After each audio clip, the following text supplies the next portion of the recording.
Hello viewers, welcome to Bincang Tokoh program with me Modalnya Anggara, and today is a special edition. Bincang Tokoh in Bali TV. Did you know about Ubud Writer and Reader Festival, or UWRF?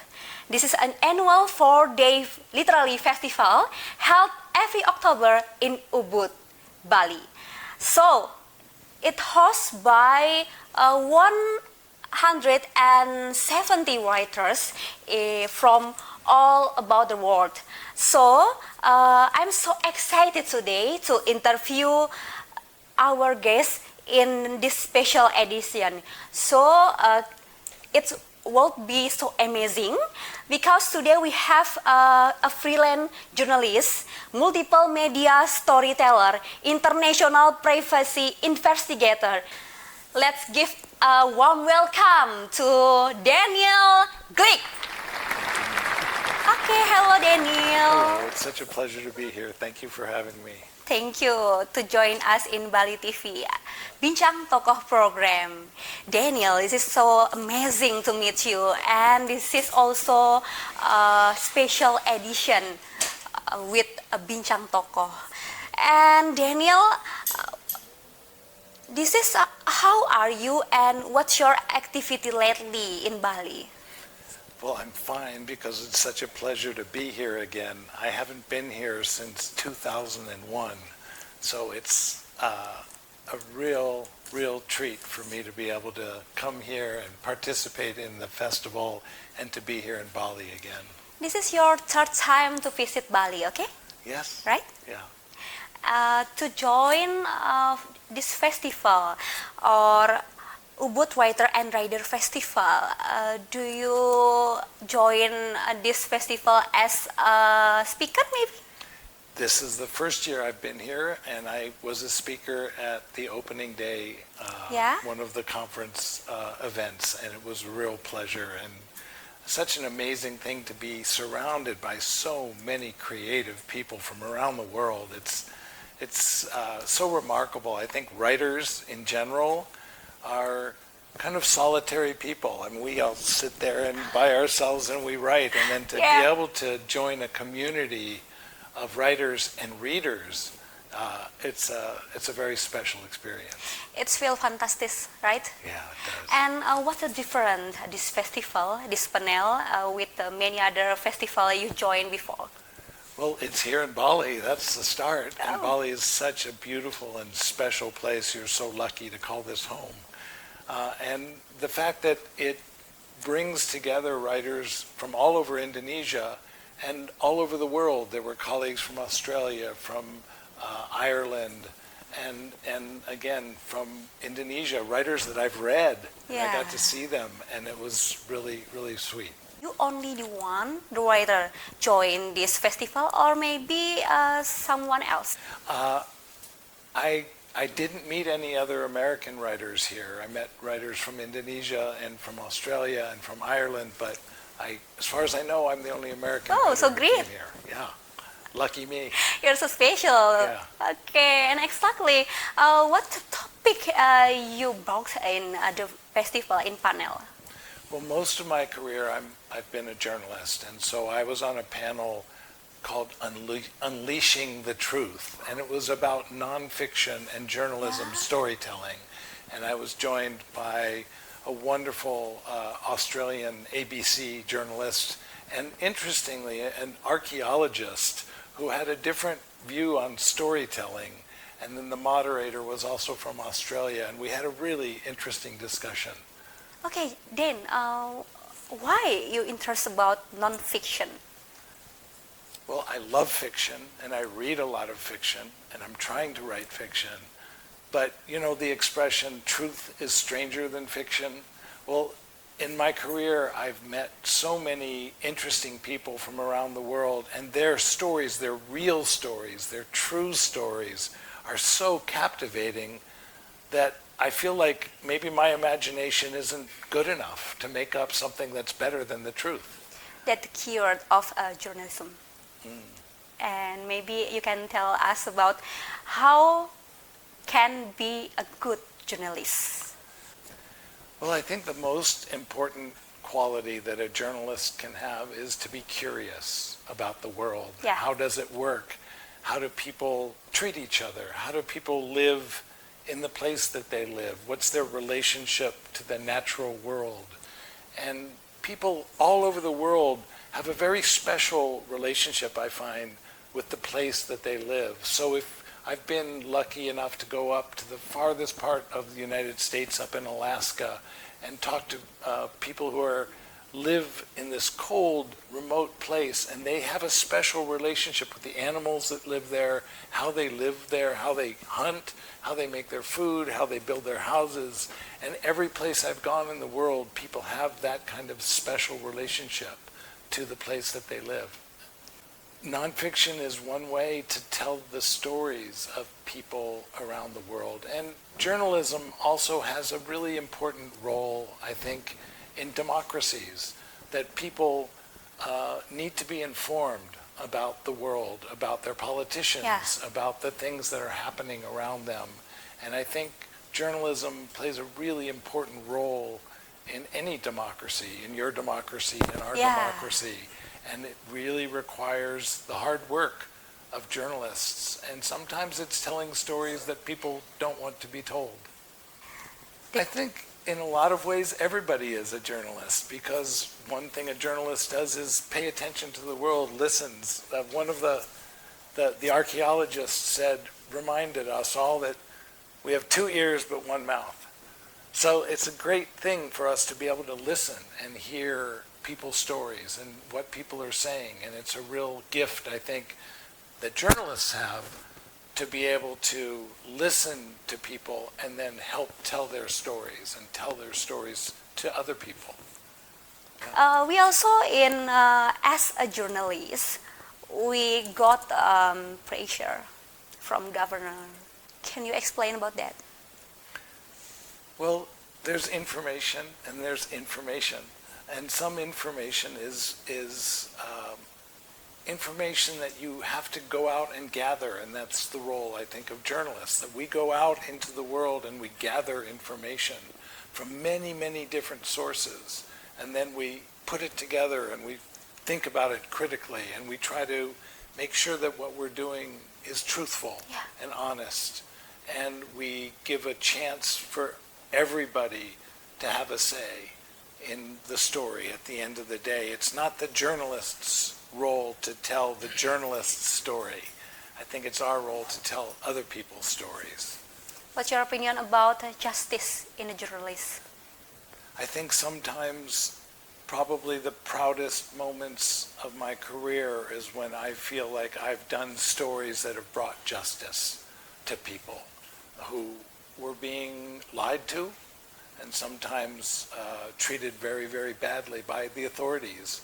And to tell that story that changed the events and actually brought justice was a very gratifying thing to do.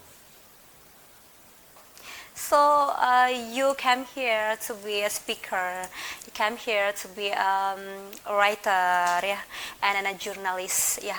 What's your, what is the number one? Oh, I think I still get very, very excited about going someplace I've never been before. And I have my little notepad, and I write my notes, and I just go and I explore. It's like being an adventurer. Adventure? Adventure. It's just adventure. It's like having a backstage pass to life. You know, when you're a journalist, you can go places that normal people don't get to go, and you can invite yourself or get invited, and sometimes maybe you're not invited, but you go anyway. Like this panel, you invited to here in Bali? For example, this is a great time, and I've also had an opportunity to meet with other journalists. We're all kind of a group of people that know something about each other, and so I feel like I have brothers and sisters all over the world who do what I do, and I can always go to them and say, what's happening here? What do you know about this place? How can I find out more about it? And it's a wonderful, you know, it's like a club.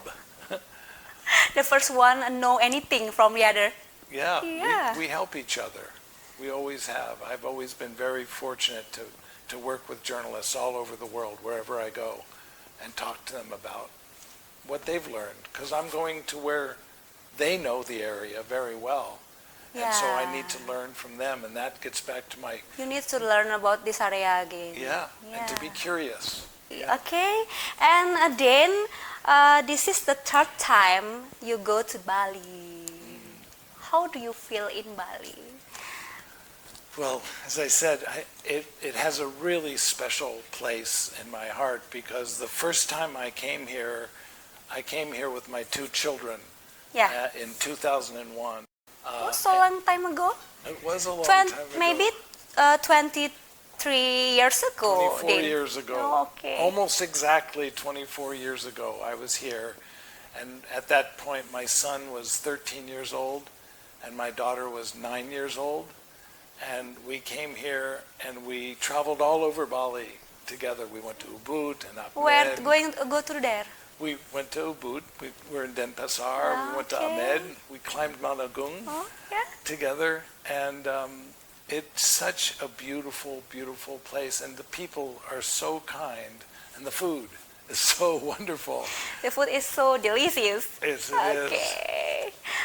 You have a favorite food in Bali? Can I say everything? Okay, let's say it. Everything. Everything. I haven't had anything that I haven't enjoyed. I love fresh fish because I live in a part of America that's almost 2,000 kilometers from the ocean. So to be close to the ocean and to eat fresh fish is a You eat fish every day maybe? Yeah. Okay.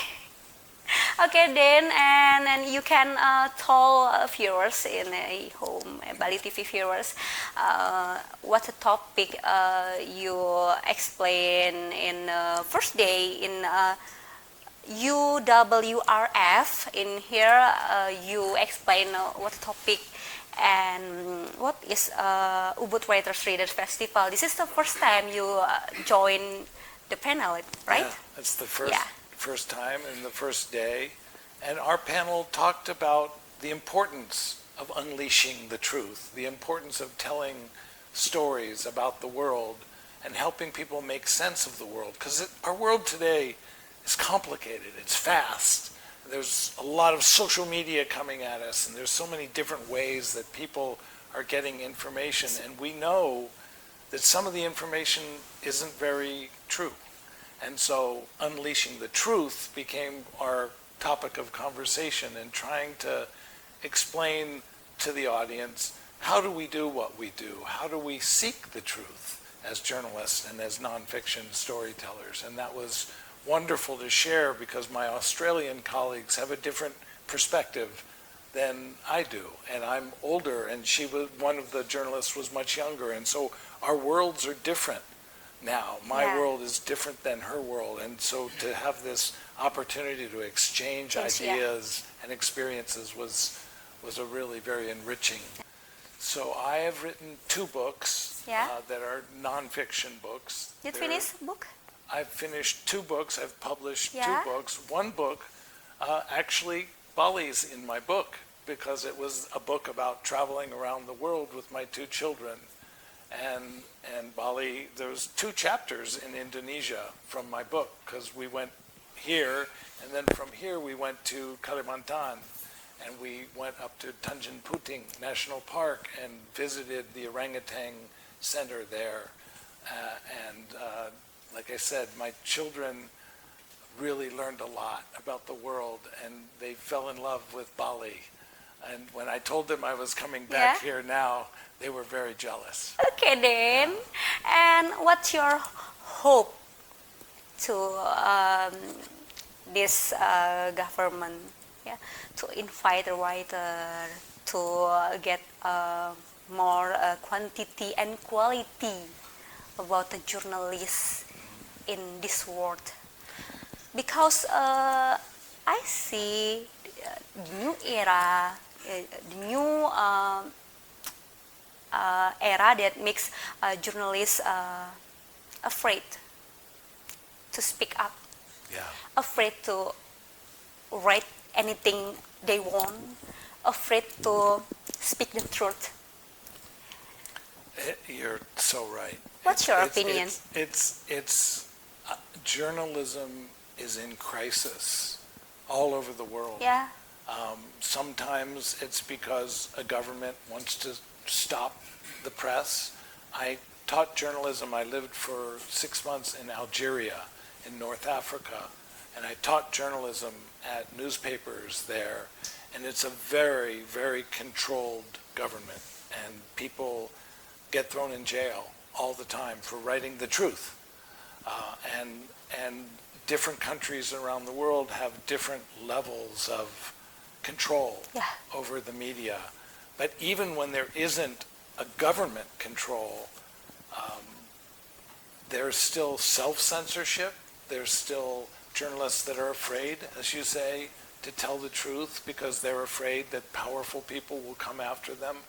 And the very, very sad truth is that journalists are being threatened and tortured and killed all over the world for doing their job.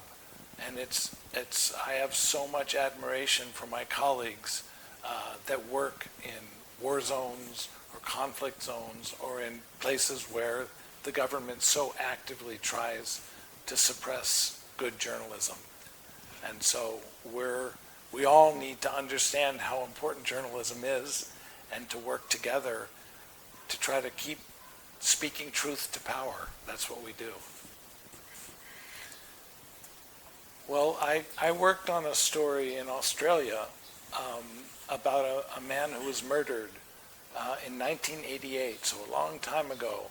And the police said it was a suicide, but it wasn't. He was murdered. And it took almost 30 years. I didn't work on it the whole time, but I ended up working on that story. And the police, they just lied. And they didn't do their job. And we had to keep applying pressure, writing stories and getting other journalists to tell the stories. And that changed things. The journalists in the Australian Broadcasting Corporation, the ABC, they did stories. Other journalists from the Sydney Morning News, Sydney Morning Herald, did stories. And we were able to keep pushing and get the truth out. And the truth was that there was a man who was murdered, and the person who did the murder went to jail after 30 years. Okay. After 2 years. Yeah. So that was one story. What's your future hope in journalism? Well, as I've been saying, I think it is such an essential part of any democracy and for people, for societies to live together and be informed and make choices and learn from each other. And even though right now, as I've said, I think there's a crisis, I think there are ways forward. And I think people who are trying to find new ways to tell stories, and citizen journalism and online journalism and new business models will have to emerge, because right now the whole media system is broken. And I think it's so important that I have to believe that people will find ways to fix it. Thank you, Dane. You came here. Suksamang. Okay, suksamang. Okay, Bali TV viewers, this is the last minute, and I am Yan Anggara from Bincang Tokoh Bali TV. See you again in next video. Bye-bye.